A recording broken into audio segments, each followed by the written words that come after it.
Hi everyone, it's Cassie, the Young Teen Librarian at East Hampton Library. Tonight we are continuing with reading through The Hobbit, and we are continuing with Chapter 3, A Short Rest. They did not sing or tell stories that day, even though the weather improved, nor the next day, nor the day after. They had begun to feel that danger was not far away on either side.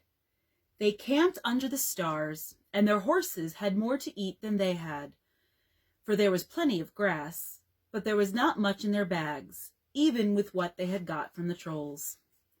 One morning they forded a river at a wide, shallow place full of the noise of stones and foam. The far bank was steep and slippery. When they got to the top of it, leading their ponies, they saw that the great mountains had marched down very near to them. Already they seemed only a day's easy journey from the feet of the nearest. Dark and drear it looked, though there were patches of sunlight on its brown sides, and behind its shoulders the tips of snow peaks gleamed. "Is that the mountain?" asked Bilbo in a solemn voice, looking at it with round eyes. He had never seen a thing that looked so big before. "Of course not," said Balin. "That is only the beginning of the Misty Mountains, and we have got to get through, or over, or under those somehow, before we can come into Wilderland beyond. And it is a deal of a way even from the other side of them to the lonely mountain in the east, where Smaug lies on our treasure." "Oh," said Bilbo, and just at that moment he felt more tired than he ever remembered feeling before. He was thinking once again of his comfortable chair before the fire in his favorite sitting room in his hobbit hole, and of the kettle singing. Not for the last time. Now Gandalf led the way. "We must not miss the road, or we shall be done for," he said. "We need food, for one thing, and rest in reasonable safety. Also, it is very necessary to tackle the Misty Mountains by the proper path, or else you will get lost in them, and have to come back and start at the beginning again, if you ever get back at all." They asked him where he was making for, and he answered, "You are come to the very edge of the wild, as some of you may know. Hidden somewhere ahead of us is the fair valley of Rivendell, where Elrond lives in the last homely house. I sent a message by my friends, and we are expected." That sounded nice and comforting, but they had not got there yet, and it was not so easy as it sounds to find the last homely house west of the mountains. There seemed to be no trees and no valleys and no hills to break the ground in front of them. Only one vast slope going slowly up and up to meet the feet of the nearest mountain.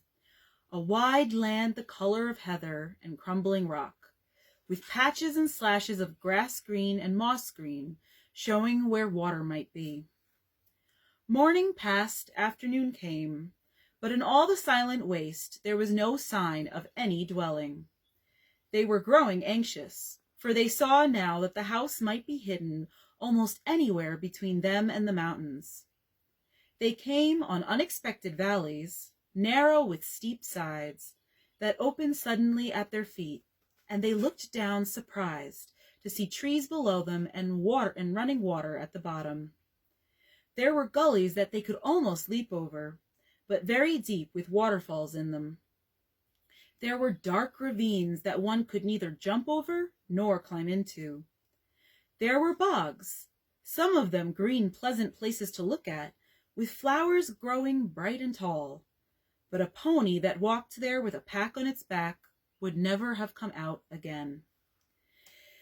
It was indeed a much wider land from the ford to the mountains than ever you would have guessed. Bilbo was astonished. The only path was marked with white stones, some of which were small, and others were half covered with moss or heather. Although it was a very slow business following the track, even guided by Gandalf, who seemed to know his way about pretty well. His head and beard wagged this way and that as he looked for the stones, and they followed his lead, but they seemed no nearer to the end of the search when the day began to fail. Tea time had long gone by, and it seemed supper time would soon do the same.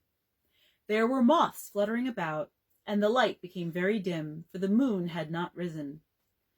Bilbo's pony began to stumble over roots and stones. They came to the edge of a steep fall in the ground so suddenly that Gandalf's horse nearly slipped down the slope. "Here it is at last," he called, and the others gathered round him and looked over the edge. They saw a valley far below. They could hear the voice of hurrying water in a rocky bed at the bottom. The scent of trees was in the air, and there was a light on the valley side across the water. Bilbo never forgot the way they slithered and slipped in the dusk down the steep zigzag path into the secret valley of Rivendell. The air grew warmer as they got lower, and the smell of the pine trees made him drowsy, so that every now and again he nodded and nearly fell off, or bumped his nose on the pony's neck. Their spirits rose as they went down and down. The trees changed to beech and oak, and there was a comfortable feeling in the twilight. The last green had almost faded out of the grass when they came at length to an open glade not far above the banks of the stream. It smells like elves," thought Bilbo, and he looked up at the stars. They were burning bright and blue. Just then there came a burst of song like laughter in the trees. "Oh, what are you doing, and where are you going? Your ponies need shoeing, the river is flowing. Oh, tra-la-la-lally, here down in the valley. Oh, what are you seeking, and where are you making? The faggots are reeking, the bannocks are baking. Oh, tree-lily-lally, the valley is jolly, ha-ha. Oh, where are you going, with beards all a-wagging? No knowing, no knowing, what brings Mr. Baggins and Balin and Dwalin down into the valley in June, ha-ha. Oh, will you be staying, or will you be flying? Your ponies are straying, the daylight is dying. To fly would be folly, to stay would be jolly. And listen and hark till the end of the dark to our tune, ha-ha." So they laughed and sang in the trees, and pretty fair nonsense, I dare say you think it. Not that they would care, they would only laugh all the more if you told them so. They were elves, of course. Soon Bilbo caught glimpses of them as the darkness deepened. He loved elves, though he seldom met them, but he was a little frightened of them, too. Dwarves don't get on well with them. Even decent enough dwarves like Thorin and his friends think them foolish, which is a very foolish thing to think, or get annoyed with them. For some elves tease them and laugh at them, and most of all at their beards. "Well, well," said a voice, "just look, Bilbo the Hobbit on a pony, my dear, isn't it delicious?" Then off they went into another song as ridiculous as the one I have written down in full. At last one, a tall young fellow, came out from the trees and bowed to Gandalf and to Thorin. "Welcome to the valley," he said. "Thank you," said Thorin a bit gruffly. But Gandalf was already off his horse and among the elves, talking merrily with them. "You are a little out of your way," said the elf. "That is, if you are making for the only path across the water and to the house beyond.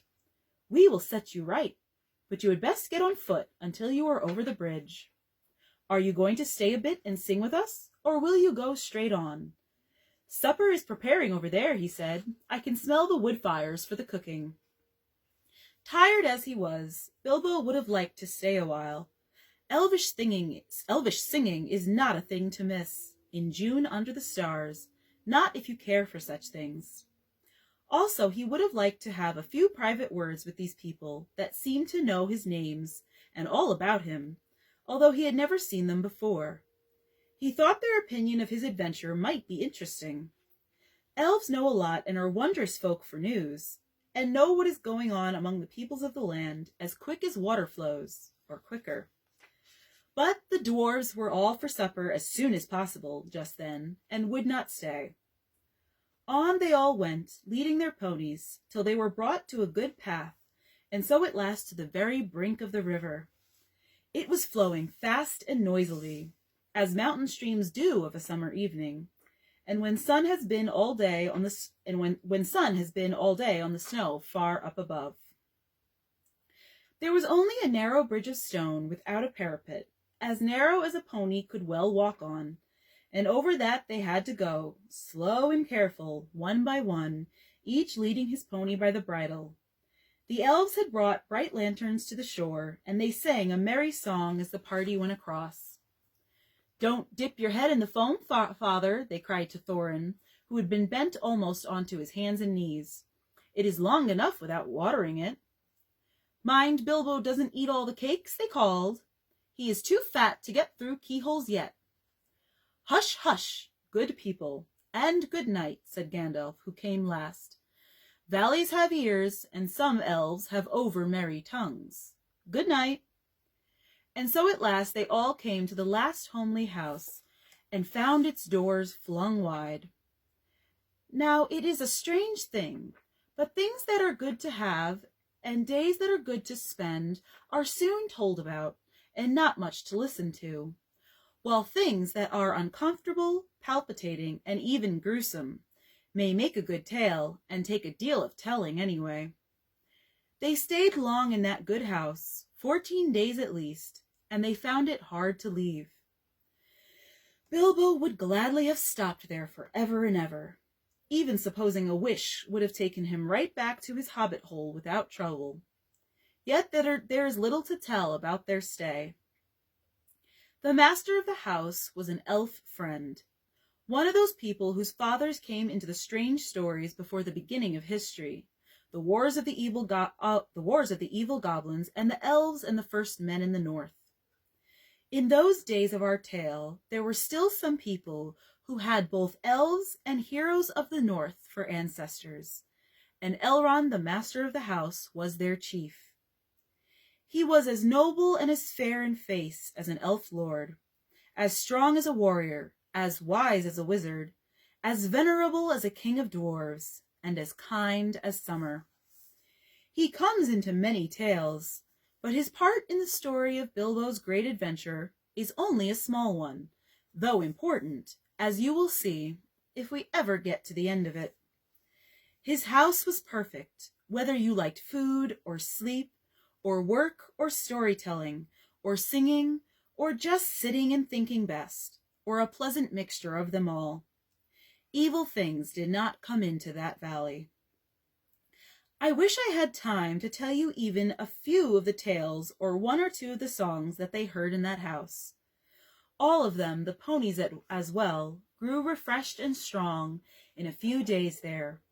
Their clothes were mended as well as their bruises, their tempers, and their hopes.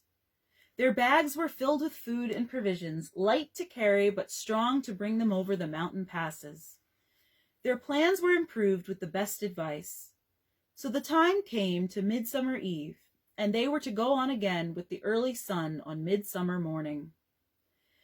Elrond knew all about runes of every kind. That day he looked at the swords they had brought from the troll's lair, and he said, "These are not troll make. They are old swords, very old swords, of the high elves of the west, my kin. They were made in Gondolin for the goblin wars. They must have come from a dragon's hoard or goblin plunder, for dragons and goblins destroyed that city many ages ago.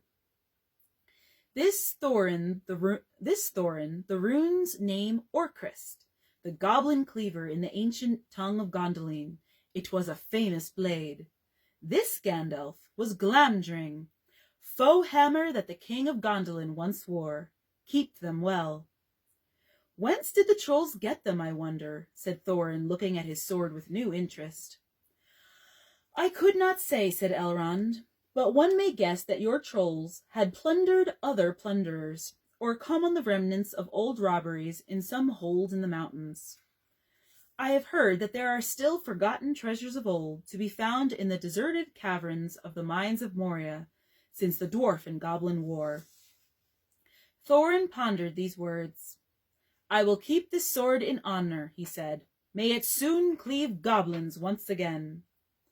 "A wish that is likely to be granted soon enough in the mountains," said Elrond. "But show me now your map." He took it and gazed long at it, and he shook his head, for if he did not altogether approve of dwarves and their love of gold, he hated dragons and their cruel wickedness, and he grieved to remember the ruin of the town of Dale and its merry bells, and the burned banks of the bright river running. The moon was shining in a broad silver crescent. He held up the map, and the white light shone through it. "What is this?" he said.